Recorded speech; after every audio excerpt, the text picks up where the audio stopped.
ከዚህ በኋላ ጀነራል ተፈራ ማሞን የኔቪጤ መንጋ ካልሆነ የትኛው ነው ነፍስ ያወቀ ፖለቲከኛ እህል ውሃ በአግባቡ መጠቀም የሚችል የአማራ ንቋቸዋል። የጀነራሉ ሁለት ገጾች በክብር ማማና በትችት ማዕበል መካከል በወቅታዊቷ ኢትዮጵያ በተለይም በፈተናዎችና በውጥረት በምትናወጠው የአማራ ክልል የፖለቲካ ሰማይ ስር እንደ ጀነራል ተፈራ ማሞ ያሉ ስሞች ተራ ወታደራዊ ማዕረግ ብቻ አይደሉም።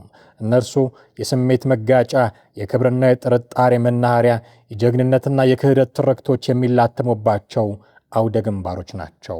በአንድ ወቅት የሕዝብ አለኝታ ተብለው በአደባባይ የተዘመረላቸው አንጋፋ ወታደራዊ መሪ ዛሬ ራሳቸውን ከአማራ ሕዝብ ነጥለዋል።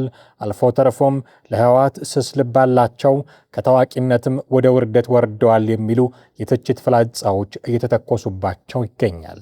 የጀነራሉ ታሪክ የትዝብት፣ የፖለቲካ ሽቅብና ቁልቁለት እንዲሁም የስሜታዊነትና የስትራቴጂ ፍልሚያ ውጤት ነው።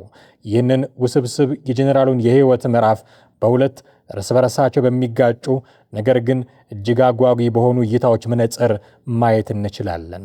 አንደኛው ገጽ የትችቱ መድረክ የፈዘዘው ኮከብና የተረሳው መስዋዕትነት ነው።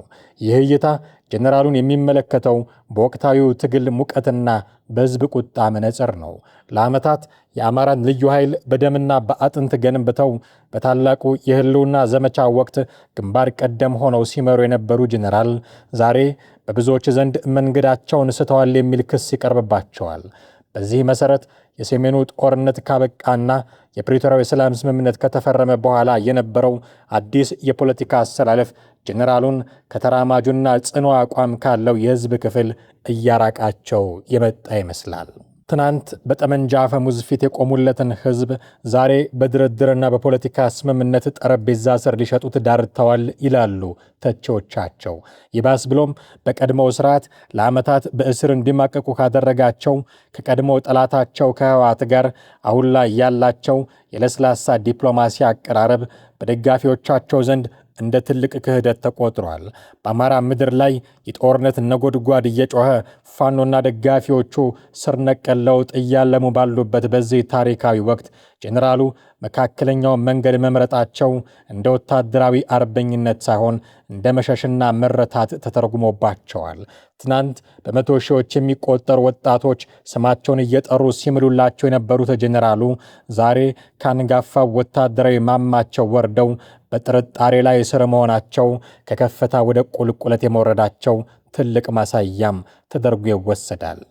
ከዚህ በኋላ ጀነራል ተፈራ ማሞን የኔቪጤ መንጋ ካልሆነ የትኛው ነው ነፍስ ያወቀ ፖለቲከኛ እህል ውሃ በአግባቡ መጠቀም የሚችል የአማራ ንቋቸዋል። ከአማራ ጀነራልነት የወያኔ ጀነራል ነው የሆኑት። ከተከበረ ጀነራልነት ወደ ተፈጠፈጠ አገሩን የካደ ቡድን ጀነራል ነው የሆኑት። ጀነራሉ በጎንደር በተለይ በሰራዊቱ ተወዳጅ ስለነበሩ ከትናንት የልዩ ኃይል አዛዥም ስለነበሩ ስለሚከበሩ በሳቸው አማካኝነት የአማራን ህዝብ ለማደንዘዝ የተሄደበት ርቀት በጣም ነው የሚገርም። ጀነራሉ ግን ራሳቸውን መሬት ላይ ከሰከሱ። የፖለቲካ ሞት ሞቱ፣ የወታደር ሞት ሞቱ። ፖለቲካሊ ስብናቸው ስብርብር ነው ያለ። ሁለተኛው ገጽ ደግሞ የመከላከያው መድረክ ነው። የማይናወጠው አለትና የበሰለው መሪ የሚል ይህ ከጊዜያዊ የፖለቲካ ወላፈን በስተጀርባ ያለውን ጥልቅ ታሪክና የጀነራሉን ውስጣዊ ጥንካሬን ይመረኮዛል። ለጀነራል ተፈራ ደጋፊዎችና ታማኝ ወዳጆች የቀረበባቸው ትችት በሙሉ በስሜታዊነትና በአጭር ርቀት እይታ ላይ የተመሰረተ የክፋትና የስም ማጥፋት ድግስ ነው። ጀነራል ተፈራ ማሞ ለህወሓት ስስ ልብ አላቸው የሚለው ክስ ታሪካዊ ፍርደ ገምድልነት ነው። ጀነራሉ በህወሓት አገዛዝ ዘመን በብረት ካቴና ታስረው ሰብአዊ መብታቸው ተገፎ በአሸባሪነት ተከሰው የኖሩ የቁርጥ ቀን የቁስል አርበኛ ናቸው ይላሉ። ለመሆኑ ለአማራ ሕዝብ ህልውና ሲባል ከአካላዊና ከስነ ልቦናዊ እስራት በላይ ምን መስዋዕትነት አለ? ትናንት የገነቧቸው ተቋማትና ልዩ ኃይሎች ዛሬ ላለው ትግል መሰረት መሆናቸውን እንዴት እንዘነጋለን? ሲሉም ይጠይቃሉ ተሟጋቾቻቸው። በዚህ እይታ መሰረት ጄኔራሉ ዛሬ ላይ ያሳዩት የተረጋጋና ከስሜታዊነት የራቀ አቋም የአርቆ ሐሳቢነትና የበሰለ ወታደራዊ ጥበብ መገለጫ ነውም ይላሉ። ጦርነት የሰው ልጅን ደምና ሀብት የሚበላ እሳት መሆኑን በተግባር ያዩት ጄኔራሉ መፍትሄው በስሜታዊነት መተላለቅ ሳይሆን በብልሃትና በፖለቲካ ጥበብ መቃኘት እንዳለበትም ያምናሉ። የእርሳቸው ዝምታ ወይንም መካከለኛ አቋም የፍርሃት ሳይሆን የትውልድ እልቂትን ለማስቀረት የሚደረግ የታላቅ አዛዥ አርቆ ሐሳቢነት እንደሆነም ይመሰክራሉ። የታሪክ ፍርድ በጊዜ ሚዛን። በመጨረሻም ጄኔራል ተፈራ ማሞ ዛሬም በሁለት ገደል አፋፍ ላይ የቆሙ ባለታሪክ ናቸው። በአንዱ በኩል በትግል መስመር ላይ ያሉ የለውጥ ኃይሎች መንገዱን የሳተና የተዋረደ መሪ አድርገው በታሪክ መዝገብ ላይ ሊሰርዟቸው ይጋጋጣሉ። በሌላ በኩል ደግሞ የከፈሉትን መስዋዕትነትና የአመራር ብስለታቸውን የሚረዱ ወገኖች የማይነቀነቅ ታሪካዊ አውለት አድርገው ሊያቆማቸው ይጥራሉ። ጊዜ እጅግ ታማኝ ዳኛ ነው። የጄኔራሉን ስምና ዝና ከመቃብር በላይ የሚያስቀምጠውን እውነተኛ ታሪክ ጽፎ የሚያስረክበው የወደፊቱ የታሪክ ገጽ ብቻ ይሆናል።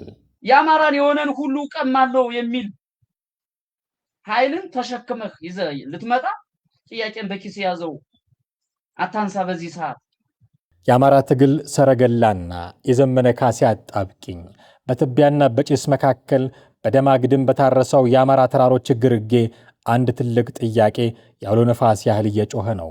የአማራን ትግል ከፍታ ላይ ያወጣው ማን ነው? ወደ ገደልስ እየገፋው ያለው ማን ነው? በዚህ የፖለቲካና የትጥቅ ትግል ታሪክ መጋረጃ ጀርባ ስሙ እንደ እሳት ነበልባል የሚነሳ አንድ ሰው አለ፣ ዘመነ ካሴ። ዛሬ ግን ከእሳቱ ነበልባል ይልቅ በሱ ዙሪያ የሚጨሰው የትችትና የጥርጣሬ ጢስ እያየለ መጥቷል።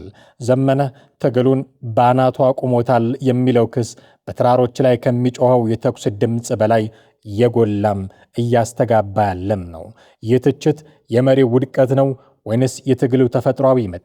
ለመሆኑ እውነት ዘመነ የትግሉን ሰረገላ ወደ ሰማይ አምጥቆት ነበር ወይንስ በቁልቁለት ላይ እየነዳ ነው? የዘመነ ካሴን የቅርብ አካሄድ በስጋትና በትችት የሚመለከቱ ወገኖች የእሱን ሚና የሚገልጹት ትግሉን በራስ ቅሉ እንዲቆም እንዳደረገው አድርገው ነው። በእነሱ እይታ ትግሉ መቆም የነበረበት በጽኑ መሠረትና በጋራ ግንባር ላይ ነበረ። ነገር ግን ዘመነ እንደሚስማር በትግሉ አናት ላይ ተተክሎ መላውን እንቅስቃሴ በአንድ ግለሰብ ጥላ ስር አውሎታል ይላሉ። አሳማኝና ወጥ የሆነ የእዝ ሰንሰለት ለመፍጠር በሚደረገው ጥረት ላይ የዘመነ ቡድን የራሱን አጥር አጥብቆ መያዙ ሌሎች እዞች ጥርጣሬን መዝራቱ አልቀረም። ትግሉ እኔ ካልመራሁት አፈር ይብላ በሚል የግልጽነት መጓደልና በቡድን አክራሪነት ታስሯል ሲሉም ይከሳሉ። ጠመንጃው ሲጮህ የፖለቲካው ብዕር ዝም ብሏል። ትግሉን ወታደራዊ ድል ብቻ ሳይሆን ነገን የሚተነበይ የፖለቲካ ራዕይና ዓለም አቀፍ ተደማጭነት ያለው ዲፕሎማሲያዊ ክንፍ ማልበስ አለመቻሉ ሰራዊቱን ያለ አቅጣጫ በጨለማ ውስጥ እንዲዋዥቅ አድርጎታል የሚለው ወቀሳም የበረታ ነው። በጎጃም በረሃዎችና በደጋማዎቹ ምሽጎች ውስጥ የሚንቀሳቀሱ የተወሰኑ ኃይሎች ዘመነን የሚወቅሱበት አንድ ትልቅ ነገር ቢኖር የውሳኔ የበላይነትን ነው። የትግሉ መስዋዕትነት የጋራ ሆኖ ሳለ የውሳኔው ዘውድ ግን ለአንድ ራስ ብቻ ተስማማ የሚል ቅሬታ በፋኖች መካከል የውስጥ ስንጥቃት ፈጥሯል። የአማራን የሆነን ሁሉ ቀማለሁ የሚል ኃይልን ተሸክመህ ይዘህ ልትመጣ ጥያቄን በኪስ ያዘው አታንሳ። በዚህ ሰዓት እና ምንድነው ጥያቄያችን ታዲያ? ህወሓት በግልጽ የሚያደርገውን እኮ እየተናገረ ነው ያለ አይደል እንዴ? በግልጽ አፋኖ ጋር መታገለው ሉዓላዊነቴን ለማስመለስ ነው እኮ እያለ ነው ያለ። በወራሪዎች ተይዞብኛል መሬቴን ላስመልስ ነው እያለ ነው ያለ። ዘሙስ ምን አለ? አትናገሩ ስለ ጥቅም፣ በኪሳችሁ ዝም ብላችሁ ያዙ፣ እኔ ያለውላችሁ። አንተና ማን ያምናል? እንግዲህ ማተብ አስራል፣ ብዙ መስቀል ነው ደርድሬ ያለው።